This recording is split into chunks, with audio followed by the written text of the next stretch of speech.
राम राम। संस्कृत का एक महत्वपूर्ण श्लोक जिसे सूक्ति कहा गया है इस प्रकार है। विद्या ददाति विनयम विनयाद यात पात्रताम। विद्या ददाति विनयम विनयाद याति पात्रताम। पात्रत्वाद धनाप्नोति पात्रत्वाद धनम आपनोति। धनम धर्मस्ततः सुखम। आशय स्पष्ट है। विद्या से विनय आती है, विनय से मनुष्य में सहिष्णुता पैदा होती है, विनय से योग्यता अर्थात काबिलियत अर्थात पात्रता प्राप्त होती है। पात्रता से धन आता है और धन ही सुख लाता है। धन की प्राप्ति के अनेक अन्य उपाय भी विभिन्न सूक्तियों और सुभाषितान के अलावा हमारे नीति शास्त्र में हैं और उनकी विशद विवेचना भी की गई है। तथापि यहाँ हम आज केवल इस श्लोक या इस सूक्ति जिसका मैंने उल्लेख किया उसके प्रकाश में अपना विचार रखना उचित समझते हैं। विद्या जैसा कि स्पष्ट है श्लोक से हमें विनय विनम्रता विनयशीलता प्राप्त होती है और वह विनयशीलता विनम्रता ही हमें योग्यता हमारी पात्रता निर्धारित करती है। पात्रता यानी योग्यता हमारी वह धन उपलब्ध कराती है, उसके माध्यम से हम धन प्राप्त करते हैं और धन ही सुख को लाता है, धन ही सुख को प्राप्त करता है। लेकिन आज के युग में विद्या प्राप्त कर लेने के उपरांत भी मनुष्य वस्तुतः इन सारे गुणों से वंचित होता चला गया है। तो इसका एक बहुत बड़ा कारण जो हमें समझ में आता है वह ये है कि विद्या प्राप्त कर लेने के उपरांत भी विनयशीलता नहीं आ पाती। इसका प्रमुख कारण विवेक का अभाव है, जिसके अभाव में मनुष्य विनय से वंचित हो जाता है। इसके विपरीत उसके मन में प्रादुर्भाव अहंकार का हो जाता है, उसको अपने ज्ञान पर गुरूर होने लगता है और उसका वह गुरूर जब प्रकट होता है तो विवेक आने के बजाय निरंतर जो कुछ भी रहता है क्षीण होता चला जाता है। विवेक मैंने पहले भी कहा है वास्तव में उचित और अनुचित की दृष्टि है, पर एक बात मन में यह आती है कि अधिकतर लोग मुझसे भी पूछते हैं कि वास्तव में विवेक होता क्या है। विवेक मैंने जैसा कि कहा वास्तव में उचित अनुचित का ज्ञान ही है। विवेक में परोक्ष रूप से नैतिकता छुपी हुई है। इसके विपरीत जब हम विवेक शून्यता की स्थिति में होते हैं अर्थात उचित अनुचित का ज्ञान करने में समर्थ होते हैं तो स्थिति यह आती है कि हम उसके अन्य गुणों से वंचित होने लगते हैं, होते जाते हैं। ऐसा क्यों?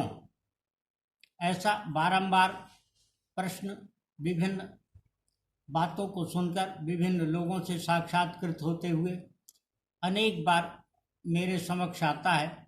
मेरे भी मन मस्तिष्क में अलग अलग समय पर इसके परिष्करण के लिए विचार उत्पन्न होते हैं। जहाँ तक मेरी अपनी दृष्टि जाती है मैं सोचता हूँ, मैं पाता हूँ कि वास्तव में विवेक शून्यता की स्थिति क्यों होती है। इसका एक बहुत बड़ा कारण वास्तव में यह है कि हम वास्तव में विवेक को समझना ही नहीं चाहते। विवेक क्या है, कैसे है, हम सूचनाओं पर ही गुरूर करने लगते हैं। विद्या के रूप में आज जिसे हम जानते हैं, वास्तव में यह सूचनाओं का संग्रह मात्र ही है। सूचनाएं हमें पुस्तकों से, प्रवचनों से, कभी कभी विभिन्न संगतियों से, विभिन्न लोगों के व्याख्यानों से, उपाख्यानों से प्राप्त होती हैं। लेकिन विवेक हम प्राप्त करने में तब भी असमर्थ या असफल रह जाते हैं, गोया हमने इसके लिए कोई प्रयास न किया हो। जब विवेक हमारे पास नहीं होता है तो तमाम तरीके की स्थितियां ऐसी आने लगती हैं जो हमारे लिए विपरीत कारक और कारण उत्पन्न करते हैं। हम उनमें विभिन्न संकटों से घिर जाते हैं। विवेक की जागृति के लिए सबसे महत्वपूर्ण संस्कार है। संस्कार का क्रम जहाँ है उसमें कुछ अंश तो वंशानुगत होता है। हमें अपने माता पिता या अपने पूर्वजों से प्राप्त होता है, लेकिन अधिकतर विवेक वास्तव में उस समय आता है जब हम माँ बाप के समक्ष आने के पूर्व माँ के गर्भ में होते हैं। गर्भ के समय अगर अच्छे संस्कारों की बात हो, शुभ बातें हों, शुभ प्रवृत्तियां रहें, तो विवेक उत्पन्न होता है। विवेक की बातें जन्म के उपरांत भी 5 वर्ष की अवस्था तक आती हैं, जब तक व्यक्ति की यानी बच्चे की शिक्षा, शिशु की शिक्षा का शुभारंभ नहीं होता है।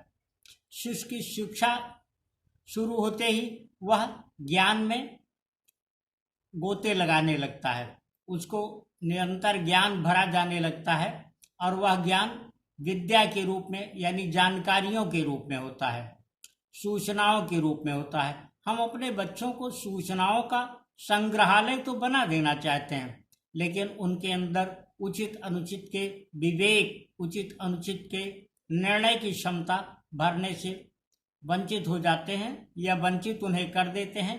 कदाचित यह भी इस कारण होता है कि हम स्वयं नहीं जानते कि शिक्षा का उद्देश्य क्या है।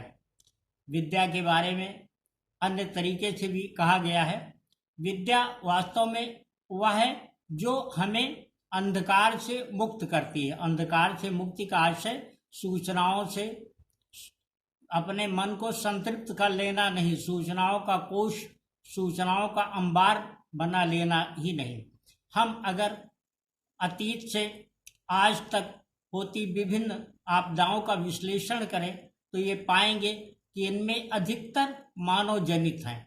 इन मानव जनित घटनाओं, आपदाओं की भी एक बहुत बड़ी वजह वास्तव में ज्ञान के स्थान पर सूचनाओं की अधिकता है।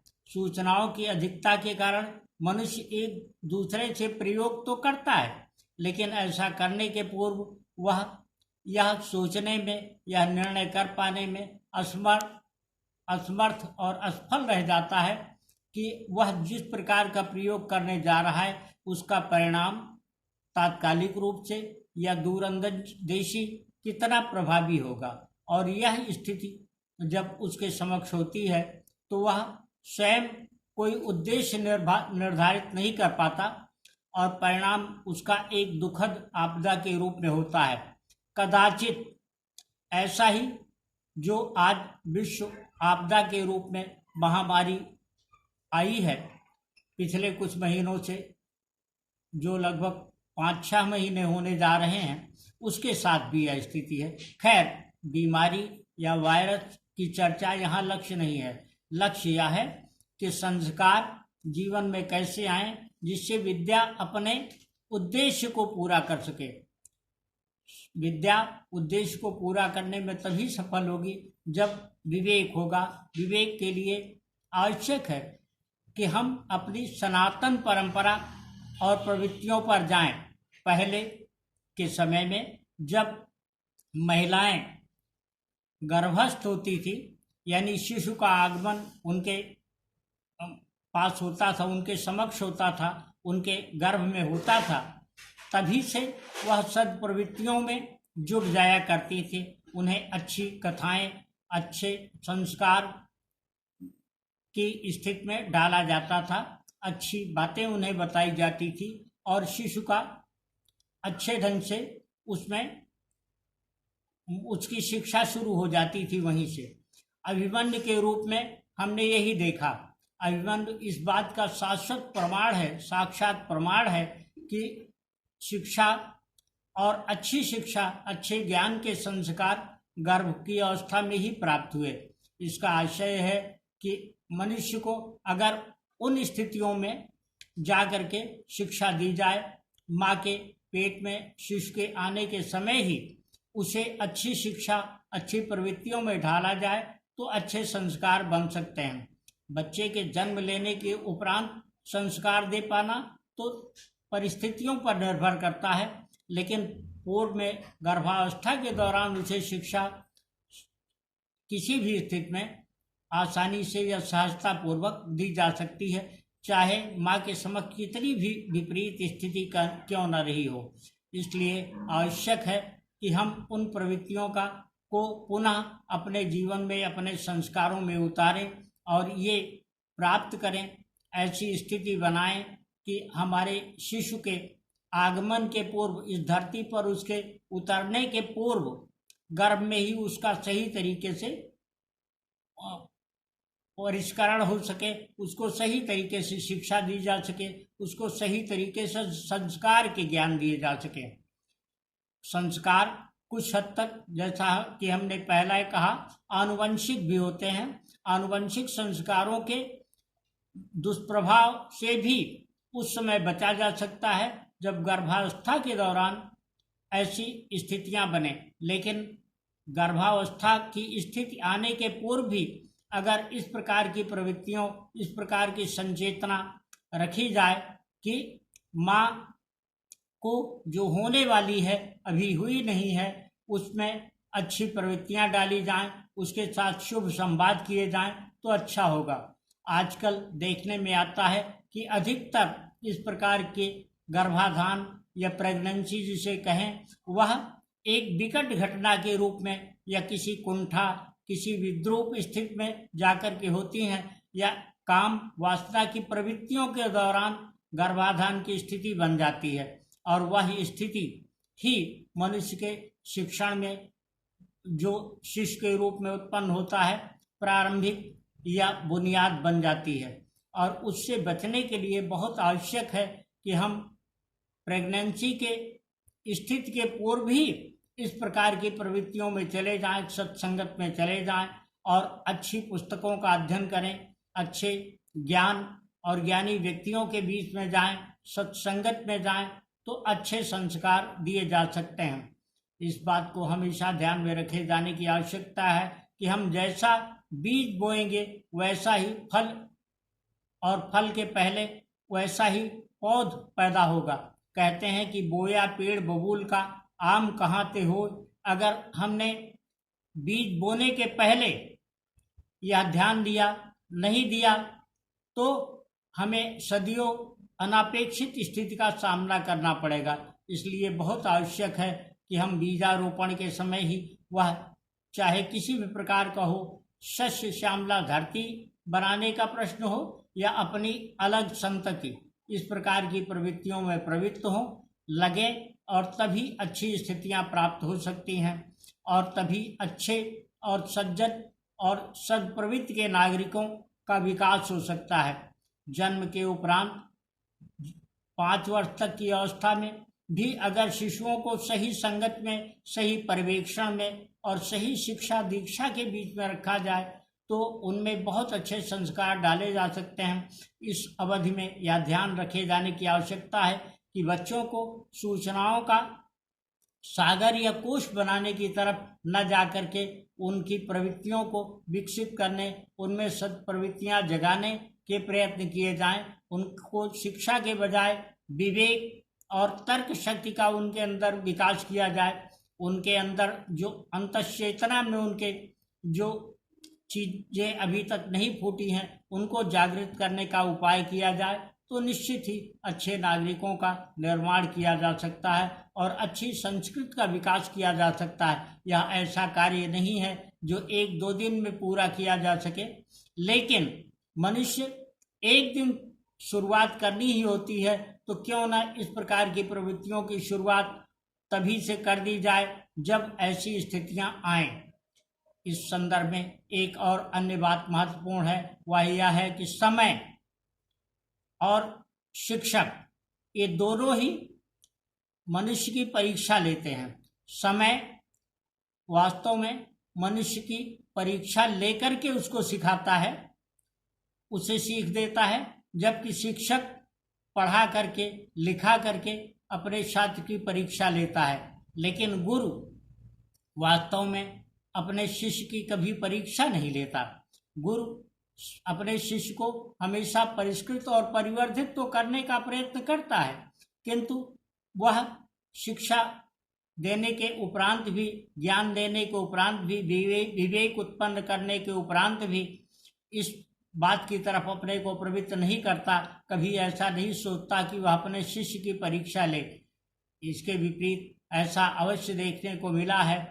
हमारे धर्म ग्रंथों में भी इस बात का उल्लेख है कि कभी किसी बात पर किसी गुरु ने शिष्य से क्रोध जताया हो, तो क्रोध में उसका किसी स्तर पर असंतोष हुआ है।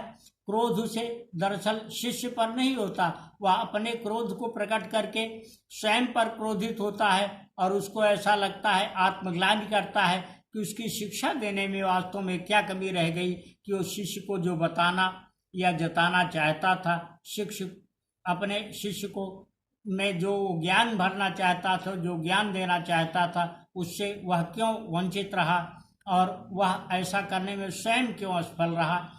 इसी से गुरु की महत्ता सबसे ऊपर बताई गई है। राम राम।